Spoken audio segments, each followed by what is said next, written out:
Hi guys, in front of me is Black Shark 5 and let me show you how to change keyboard language on this device. First of all, you have to open Messages or any other area where you can input some text.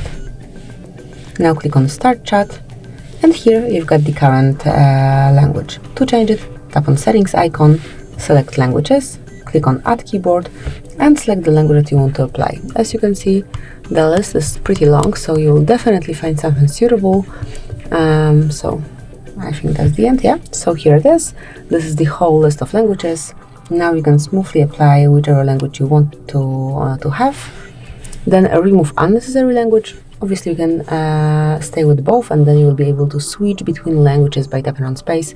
But here it is, as you can see, keyboard language has been changed. So that would be all. Thank you for watching. Please subscribe our channel and leave the thumbs up.